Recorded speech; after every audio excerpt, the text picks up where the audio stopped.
The second quarterfinal from today, another thrilling match. Netherlands 2, Argentina 2. 2-4 on penalties. Argentina advance to the semifinals. First, let me say I thought the officiating in this game got a little bit out of hand. I did not agree with a lot of the Spanish referee Lajosa's decisions on the pitch today.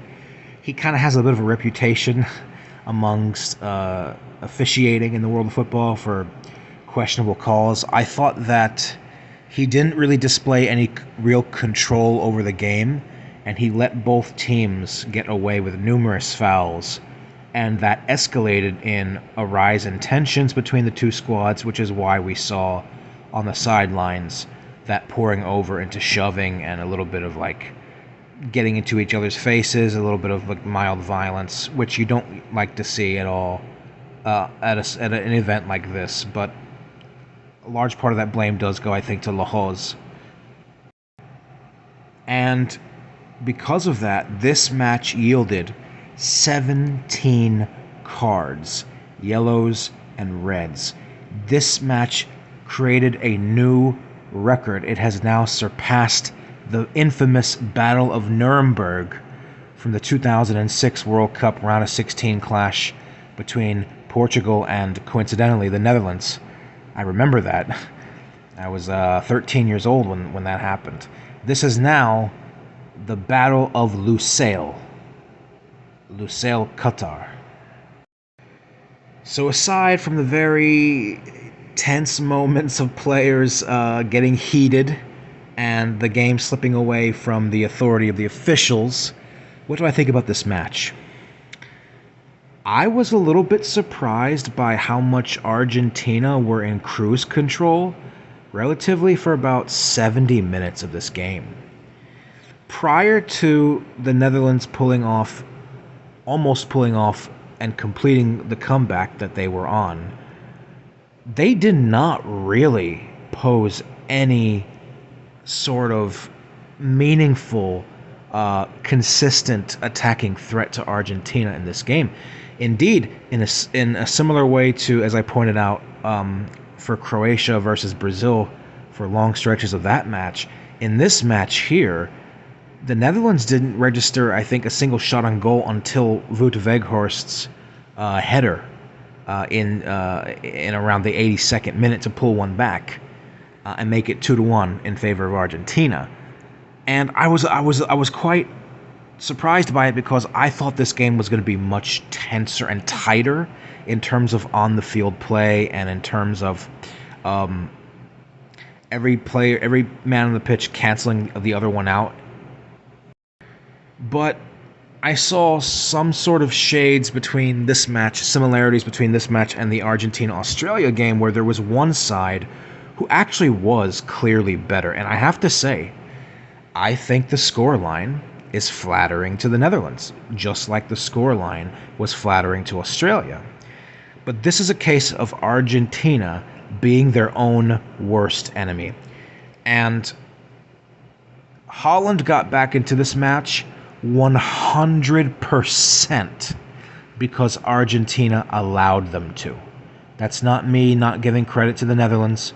They took their chances late on when they came to push this game to extra time. I don't take that away from them. But Argentina, after going 2-0 up with Messi's penalty in the 72nd minute, they just capitulated and they were shambolic at the back. They looked scrappy and unorganized. They started going into panic mode.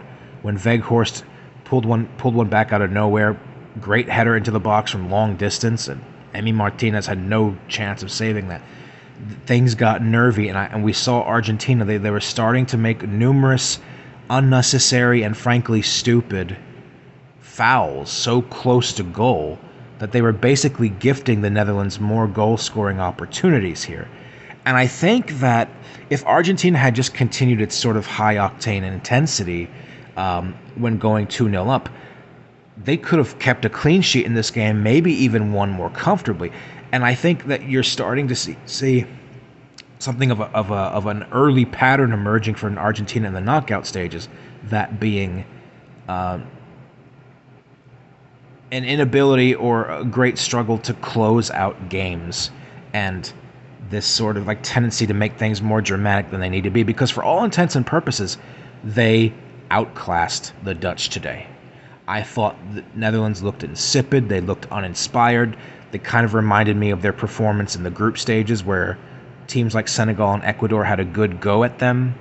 Um, and they did not play like a team who could win this World Cup.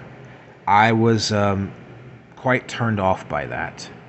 And I think that if Argentina was just a bit more composed in seeing a game through when they have the advantage, a lot of people would not be having these doubts about them. But that's Argentina's fault for making life more difficult for themselves. Now, let's talk about the goals here. My goodness. Lionel Messi's pass to Nahuel Molina was silky smooth. The way he cuts that ball and he finds the lad just behind the Netherlands line to where he's in an onside position. Many people in that position don't see that avenue of passing, don't time that pass right, don't get the angle right.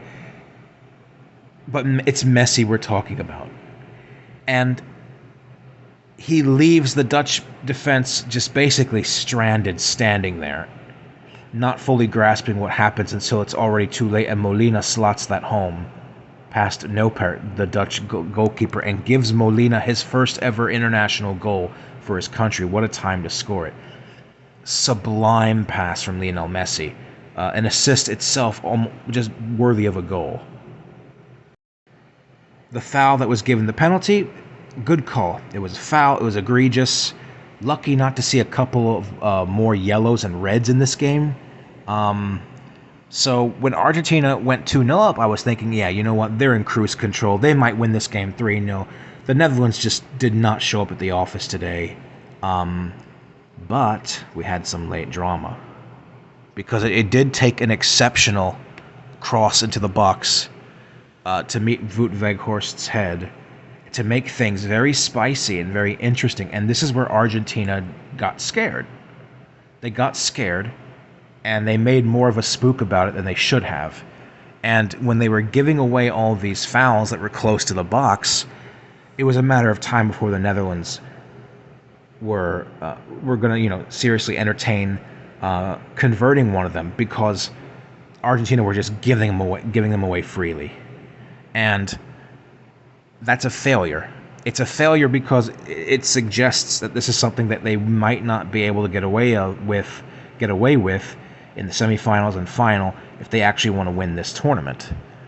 You got to give it up to that second goal. That free kick in the 10th minute of stoppage time, super cheeky. One of the cleverest fox-like kicks of this tournament.